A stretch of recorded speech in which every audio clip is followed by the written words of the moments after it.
नमस्कार दोस्तों, आपका स्वागत है टेक्निकल पॉइंट विद एसएसके में। आज का हमारा टॉपिक है एसीबी। एसीबी से जो ट्रबल शूटिंग जो होती है, एसी में जो फॉल्ट आते हैं या ब्रेकडाउन होते हैं, तो उनको हम कैसे रिजॉल्व करेंगे। बहुत से जो क्वेश्चन है इससे रिलेटेड पूछे जाते हैं। कई इंटरव्यू आप जाएंगे तो ये पूछे जाएंगे, क्योंकि एसीबी जो हमारा मेन इलेक्ट्रिकल पैनल, जो एलटी पैनल का मेन सोर्स यही है। एलटी पैनल पे आने के बाद मेन सोर्स अगर आपका वर्किंग नहीं है तो उसके बाद सारे सोर्स आपके वर्किंग कर रहे हैं तो भी उनका कोई मीनिंग नहीं है। तो मेन यहीं पे अगर आप मेंटेनेंस में हैं या बिल्डिंग मेंटेनेंस में, इलेक्ट्रिशियन जो भी हैं, तो आपको मेन इसी का क्वेश्चन आपको पूछा जाएगा। क्योंकि आपका अगर एसी भी वर्किंग में है तो फिर आप आगे देख सकते हैं। तो इसलिए आपका अगर एसी में अगर फॉल्ट आता है छोटा है बड़ा है कैसा भी है, तो उसको आप कैसे रिजॉल्व करेंगे। तो इसलिए उसमें सेफ्टी, उसमें ब्रेकडाउन है वो कैसे आप अगर आता है छोटा बड़ा जो भी है, तो उसके बारे में डिटेल में इसमें चर्चा की जाएगी। और आपके जो इंटरव्यू मोस्टली क्वेश्चन पूछ जाते हैं इनके ब्रेकडाउन के ऊपर, वो सारे इसके अंदर इंक्लूड हैं। तो प्लीज़ वीडियो पूरा देखें, और आपने अगर चैनल सब्सक्राइब अभी तक नहीं किया तो प्लीज़ चैनल को सब्सक्राइब करें, क्योंकि इसके बाद नेक्स्ट जो है टॉपिक उसके सर्विसिंग पे, इंस्टॉलेशन या अदर डीपली क्वेश्चन जो आपको और चाहिए तो उन पर वीडियो आएंगे। तो प्लीज़ चैनल को सब्सक्राइब नहीं किया तो चैनल सब्सक्राइब कर लें। पहला जो पॉइंट है, breaker is not close. Close means breaker की जो कॉन्टैक्ट है वो क्लोज नहीं हो रहे हैं।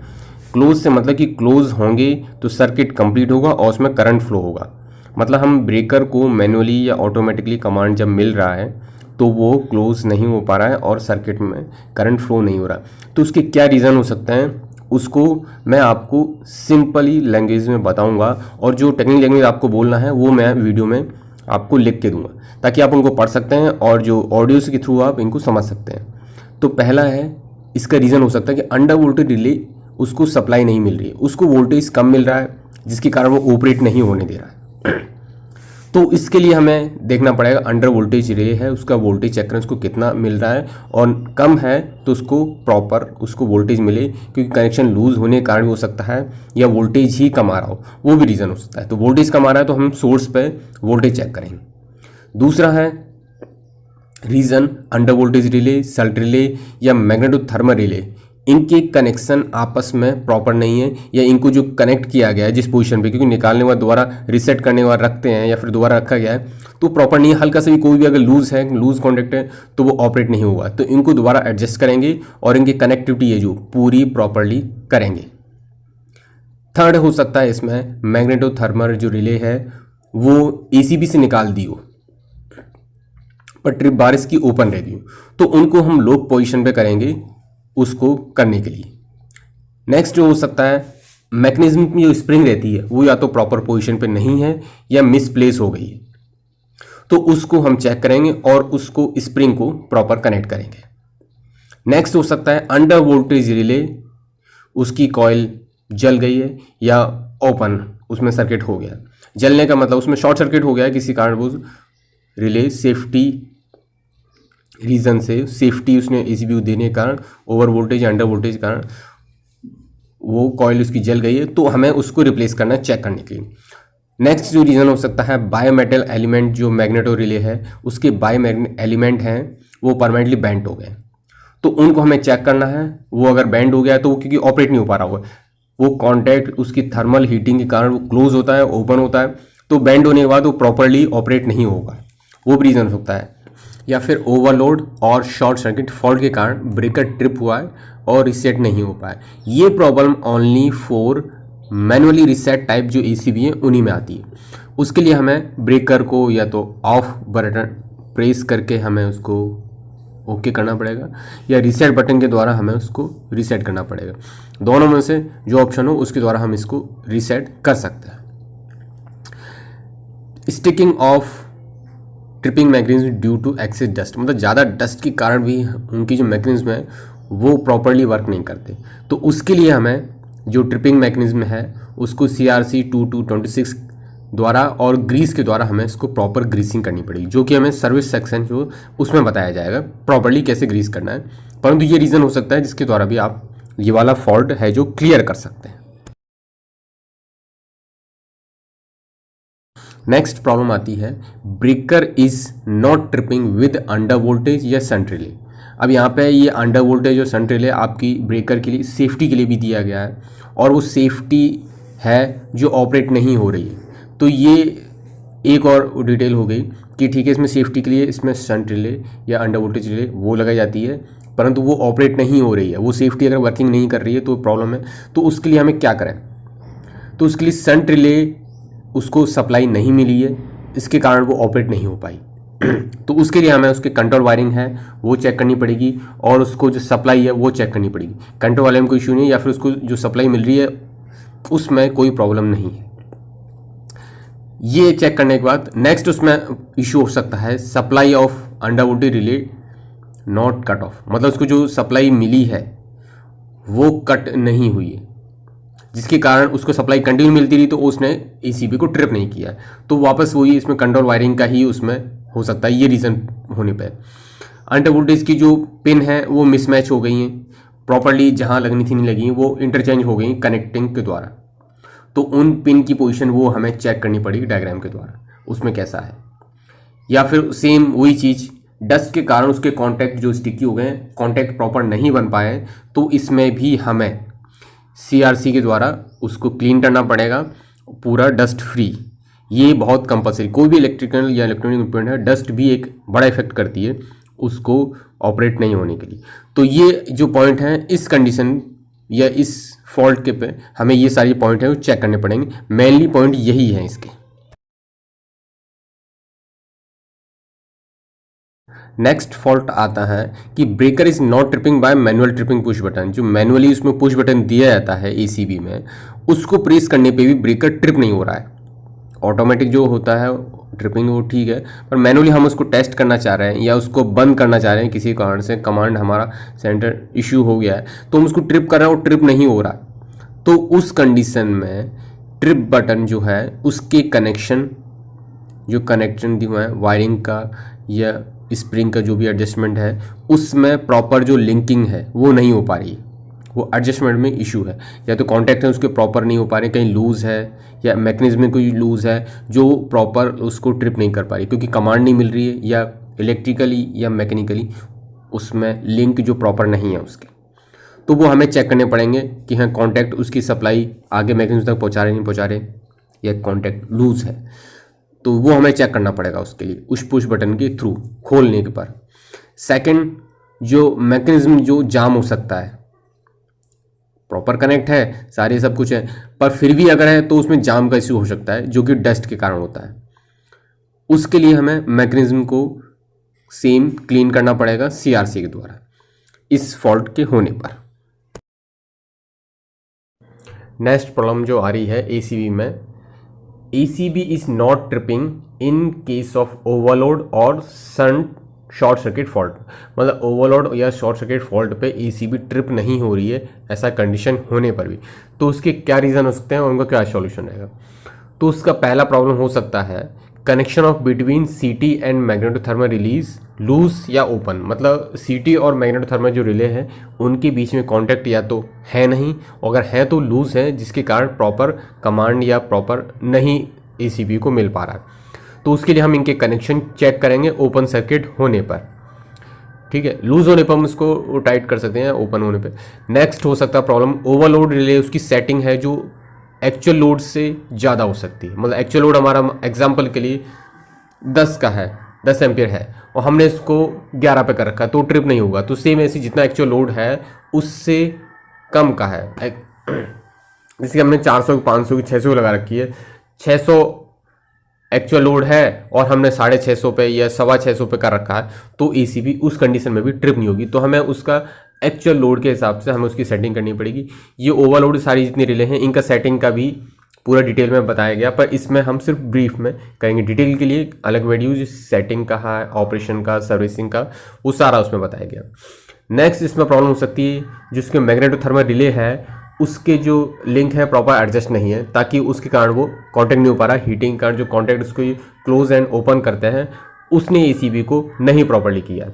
तो उसके लिए जिस कॉन्टैक्ट है वो हम उसको चेक करेंगे और प्रॉपरली उसको ट्रिप करा के चेक करेंगे, हाँ ये ओवरलोड पे या शॉर्ट सर्किट पे ट्रिप हो रही, तो उस रिले का भी प्रॉब्लम हो सकता है। तो इस फॉल्ट पे ये रीज़न हो सकते हैं इसमें अभी आपको इंटरव्यू कैसे पूछा जाएगा, इंटरव्यू में यही पूछेंगे कि आपके यहाँ एसीबी से मान लो ट्रिप नहीं हो रही है ओवरलोड पे, तो आप क्या करेंगे। अगर आप इलेक्ट्रिशियन हैं तो आपसे पूछा जाएगा आप क्या करेंगे, और या फिर आप इंजीनियर हैं तो आपसे बोला जाएगा कि आप नहीं है साइट पे, और इस तरह का फॉल्ट आपको अगर इलेक्ट्रिशियन या आपके सुपरवाइजर ने बताया तो आप उसको कैसे करेंगे। तो आपको बताना पड़ेगा उसको कि हाँ आप ये पॉइंट चेक करें और इन पे होने पे उसके ये सॉल्यूशन है, तो आप ये फॉल्ट होने पे ये चेक करें, ये फॉल्ट आने पे ये करें। मैन फॉल्ट है main contact of one of the pole of ACB not closing, मतलब एसीबी के जो कॉन्टैक्ट हैं पोल कॉन्टैक्ट हैं उनमें से एक क्लोज नहीं हो रहा है। तो उसका क्या रीज़न हो सकता है। क्लोज नहीं हो रहा है एक कॉन्टैक्ट, बाकी हो रहे हैं, तो उसमें एक तो हो सकता है उसमें डस्ट बहुत ज़्यादा हो सकती है पोल असेंबली में, जो डस्ट घुसने के कारण उसके ऑपरेशन में वो जाम कर दे रहा है, उसको नहीं ऑपरेट हो पा रहा है। तो सेम उसको ब्रश से क्लीन करना पड़ेगा, सीआरसी से उसको पूरा रिमूव करनी पड़ेगी डस्ट, और जो डस्टी ग्रीस है वो ज़्यादा गाढ़ी होने के कारण भी उसको जाम कर देती है, तो वो भी हमें ग्रीस निकाल के फ्रेश ग्रीस उसमें अप्लाई करनी पड़ेगी ताकि उसका ऑपरेशन स्मूथली हो सके। Second thing is nylon roller जो पोल असेंबली में वो प्रॉपर रोटेट नहीं हो रहा है, स्मूथली रोटेट नहीं हो रहा है, वो जाम कर रहा है, वो उसमें कहीं ग्रूव बन गए या कुछ निशान बन गए, मार्क होने के कारण उसमें स्मूथनेस ख़त्म हो गई है, यह कहीं वो जाम कर रहा है। तो उसको भी सेम हमें क्लीन करना पड़ेगा रोलर को सीआरसी के द्वारा, और उसको चेक करना पड़ेगा कि उसमें कहीं क्रैक्स नहीं है या कहीं उसमें कोई मार्क ऐसे नहीं है। नेक्स्ट थिंग हो सकती है पोल कनेक्टर सेटिंग, जो डिस्टर्ब होगी, पोल कनेक्टर आपस में प्रॉपर नहीं होने के कारण आगे हो जा रहे हैं, बाकी कॉन्टैक्ट क्लोज हो जा रहे हैं, एक नहीं हो पा रहा। तो उसके लिए हमें जो सर्विस इंजीनियर है जो मैन्युफैक्चरर का है उसको कॉन्टैक्ट करना पड़ेगा सेटिंग के लिए, कि सेट वो करेगा उसमें एक्चुअल पूरा है कि सभी कॉन्टैक्ट सेम कनेक्ट हो, सेम ओपन हो। या फिर नेक्स्ट है जो लाइनल रोलर है वो पोल असेंबली का ब्रेक हो गया है, ब्रेक हो गया है तो हमें सर्विस में इंजीनियर है जो मैन्युफैक्चर का उसको कॉन्टेक्ट करना पड़ा, क्योंकि उसी हम असेंबली का जो सेम मैन्युफैक्चर है उसी मैन्युफैक्चर का ही लाइनल रोलर लगा सकते हैं, किसी अदर का नहीं लगा सकते, क्योंकि उसमें थोड़ा डायमेंशन अगर कम ज़्यादा है तो वो एडजस्ट नहीं होगा, तो सेम वापस प्रॉब्लम आएगी। या बिल्कुल एग्जैक्ट है मेजरमेंट में तो हम उसको यूज़ करें, नहीं तो हमें सेम मैन्युफैक्चर का ही सारे पार्ट्स यूज़ करने हैं। नेक्स्ट प्रॉब्लम या फॉल्ट भी कह सकते हैं इसमें pitting on man contacts. Pitting on man contacts means जो एसीबी के कॉन्टैक्ट्स हैं उन पर कॉन्टैक्ट के दौरान उसमें जो आर्क या किसी कारण से उसमें जो पिटिंग हो गई, मतलब उसमें खड्डे हो गए, उनका क्या रीज़न होता है। देखो अभी आर्क के कारण या खड्डे हुए या उसमें खड्डे जो हो गए उसका मेन रीज़न यही आर्किंग कारण हुआ है। तो आर्किंग उसमें तभी जनरेट होगी जब उनमें गैप रहेगा। अब गैप या तो उसमें एडजस्टमेंट या अलाइनमेंट उनका प्रॉपर नहीं है जिससे गैप बन रहा है, तो गैप बनने पे जो उसके बीच में एयर है वो आयनाइज होकर वो इस कॉन्टैक्ट क्लोज होने के लिए वो उसमें बीच में आर्क जनरेट होगी, आर्क जनरेट होगी तो आर्क वो जलेगी तो मेटल को भी वो जलाएगी, तो उसके कारण खड्डे हो जाएंगे, क्योंकि आर्क कंटिन्यू रहेगी तो मेटल को बर्न कर देगी। या फिर उसकी जो एडजस्टमेंट प्रॉपर है परंतु जो कॉन्टैक्ट है उनकी थिकनेस का डिफरेंस होने के कारण, किसी का थोड़ा ज़्यादा है कम थिकनेस होने के कारण भी उसमें गैप जनरेट हो जाएगा। तो दोनों में से कोई सा रीज़न हो सकता है। पहला रीज़न है एडजस्टमेंट नहीं है तो उस कॉन्टैक्ट को हमें एडजस्टमेंट करना पड़ेगा, और जब एडजस्टमेंट है बराबर तो हमें उसकी थिकनेस देखनी पड़ेगी, थिकनेस सेम है कि नहीं है या कम ज़्यादा है। कम ज़्यादा है तो हमें इसको आर्किंग को जो कॉन्टैक्ट है उनको रिप्लेस करना पड़ेगा। नेक्स्ट प्रॉब्लम या फॉल्ट है एरोजन ऑन आर्किंग कॉन्टैक्ट। तो इसमें रीज़न हो सकता है उसकी जो रफ प्लेट जो डाइन प्लेट हैं आर्चूट की वो रफ हो सकती हैं, तो उसके लिए हमें उनको डाइन प्लेट को जो क्लीन करना पड़ेगा सीआरसी के द्वारा। नेक्स्ट हो सकता है breaker is operate without arc chute in position, मतलब जो ब्रेकर है उनको बिना आर्च्यूट के द्वारा ऑपरेट किया जाता है जिसके कारण ये हो सकता है। तो please always operate ECB with arc chute position and keep the arc chute clean, और उसके बाद उनको क्लीन करें तो ये सिचुएशन या प्रॉब्लम नहीं क्रिएट होगी। नेक्स्ट प्रॉब्लम जो ब्रेकर में आ सकती है, breaker is not ranking in the cradle freely, मतलब उसको जो चैनल है जो रैक है जिसमें ब्रेकर रखा जाता है मूवमेंट के लिए इन या आउट किया जाता है, उसमें प्रॉपर्ली नहीं निकालने में या रखने में उसमें प्रॉब्लम आ रही है। तो उसका रीज़न हो सकता है उसके जो मैकेनिकल असेंबली है उस पर धारियाँ बन गई हैं अंदर या बाहर निकालते समय, तो इसलिए वो जाम करता है या अटकता है उसको बाहर या अंदर रखने में। तो उसके लिए हमें मैकेनिकल जो इंडिकेटर असेंबली है उसको हमें रिप्लेस करना पड़ेगा। सेकंड रीज़न हो सकता है शटर असेंबली जो है वो प्रॉपर्ली फिक्स नहीं हुए उसके क्रेडल पर, तो वो हमें प्रॉपर्ली देखना पड़ेगा कि कहीं ऊपर नीचे स्क्रू है होल टू होल, उसमें प्रॉपर्ली वो फिक्स करना पड़ेगा। सेकेंडरी आइसोलेटिंग कॉन्टैक्ट है वो मैच नहीं हुए हैं जिसके कारण भी वो हमें थोड़ा बाहर रह रहा है, प्रॉपर्ली अंदर सेट नहीं हो रहा है, तो उसके कॉन्टैक्ट हैं वो प्रॉपर्ली चेक करने पड़ेंगे, प्रॉपर्ली सेट हुए नहीं हुए या कॉन्टैक्ट प्रॉपर है कि नहीं। या फिर इसकी डोवल पिन है वो ब्रोकन होने के कारण वो सेट नहीं हो रही हैं, तो डोवल पिन हमें वो चेक करनी पड़ेंगी और उनको अगर ब्रेक है तो उनको रिप्लेस करना पड़ेगा। टेलीस्कोप रेल है जो वो जाम हो सकती है, उसके कारण भी ये अटक सकता है, बाकी ऊपर वाले पॉइंट ना हो, तो उसके लिए हमें CRC से उसको क्लीन करना पड़ेगा और उसमें ग्रीस या लुब्रिकेंट वो भी करना पड़ेगा ताकि फ्रीली उसमें ओवर ऑपरेट हो। नेक्स्ट फॉल्ट या प्रॉब्लम आ सकती है कि ACB ओवर हीटिंग कर रही है। तो ओवर हीटिंग का जो प्रॉब्लम है रीज़न है उसके हो सकते हैं उसके पुअर टर्मिनल हो जिसमें कॉन्टैक्ट बराबर नहीं हो, उससे वोल्टेज ड्रॉप हो रहा है टर्मिनेशन पर ACB के, तो उससे भी ओवर हीट हो सकता है। तो उसके लिए हमें जो टर्मिनल है वो क्लीन करने पड़ेंगे CRC से, क्योंकि लूज होने के कारण स्पार्क होकर उसमें कार्बन जम सकता है, इसलिए कॉन्टैक्ट प्रॉपर नहीं हो पा रहे हैं। तो हमें CRC से क्लीन करके प्रॉपर रिटर्मिनेशन करना पड़ेगा और उसमें ध्यान रखना पड़ेगा जो मिली वोल्टेज ड्रॉप हो वो विद इन स्पेसिफिक लिमिट हो, उस लिमिट जो है उसके अंदर ही होनी चाहिए, उस लिमिट से ज़्यादा नहीं हो, उससे ज़्यादा होने पर उसका हीटिंग बढ़ेगा। डस्टी एटमॉस्फेयर के कारण भी उसमें हीटिंग हो सकता है, तो वो हमें सर्किट ब्रेकर का पीरियडिकली हमें PPM के थ्रू उसको क्लीन करना पड़ेगा कि हाँ पीरियडली इतने टाइम के बाद हमें डस्टी एटमॉस्फेयर डिपेंड करेगा डस्टी कितना है, जैसे सीमेंट प्लांट है या नॉर्मली वर्किंग एरिया है तो उसके ऊपर डिपेंड करेगा। सीमेंट प्लांट में से फ्रिक्वेंसी ज़्यादा रहेगी, नॉर्मल प्लांट में थोड़ी कम रहेगी, तो वो हमें उसकी प्रॉपर्ली पीरियड के बाद एक क्लीन करनी पड़ेगी। और उसमें केबल जो यूज़ किया गया या फिर जो अनऑथराइज्ड है, मतलब उसमें जो रेटिंग का जितना चाहिए उतना ना होने के कारण उसमें लोकल है, उसमें लो रेटिंग का है या प्रॉपर उसमें केबल नहीं यूज़ किया गया है, तो उसके कारण हमें प्रॉपर रेटिंग का है जितना लोड है उतनी ही रेटिंग का लेना है। या फिर बाहर का टेम्परेचर बहुत ज़्यादा है, ओपन में रखा हुआ है, उसको कोई शटरिंग या शेड नहीं है और ओपन एरिया में रखा है, तो उसके लिए हमें उसको प्रॉपर लोड पे ही चलाना है, जितना लोड उसकी कैपेसिटी है, हीटिंग के कारण जितना लोड उसको बेयर हो सके उतना ही हमें ACB में करेक्ट इंस्टॉलेशन के अकॉर्डिंग उसको हमें लोड पे चलाना है। नेक्स्ट प्रॉब्लम या फॉल्ट आ सकता है breaker is not charging with motor. तो इसका रीज़न हो सकता है motor is not getting supply, मतलब मोटर को सप्लाई प्राप्त नहीं हो पा रही, तो इसलिए भी वो नहीं ऑपरेट हो रहा। तो उसके लिए हमें उसके जो लिमिट स्विच है मोटर का वो चेक करना पड़ेगा, अगर लिमिट स्विच डैमेज है तो हमें उसको चेंज करना पड़ेगा। या फिर loose connection of isolating secondary contact, जो सेकेंडरी कॉन्टैक्ट है वो लूज हो सकते हैं, तो सेकेंडरी कॉन्टैक्ट हमें चेक करना पड़ेगा उनका प्रॉपर्ली कनेक्ट है कि नहीं। या फिर third is motor is burn out, motor अगर जल गई है तो हमें मोटर को रिप्लेस करना पड़ेगा इस फॉल्ट की कंडीशन में।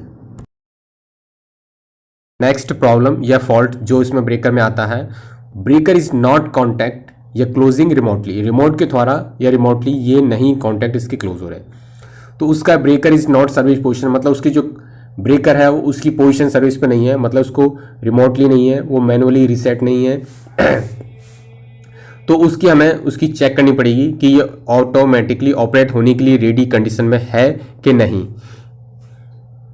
या फिर अदर रीज़न हो सकता है closing coil not getting supply, मतलब क्लोजिंग कॉयल उसको सप्लाई नहीं मिल पा रही, लूज होने के कारण कॉन्टैक्ट या कहीं लाइन में ब्रेक होने के कारण, तो उसके हमें कनेक्शन सप्लाई चेक करना पड़ेगा। या फिर क्लोजिंग कॉयल है वो जल गई है या फिर ओपन हो चुका है, तो हमें क्लोजिंग कॉयल फॉल्ट चेक करके अगर ओके है तो ठीक है, नहीं तो उसको रिप्लेस करना पड़ेगा इस फॉल्ट की कंडीशन में।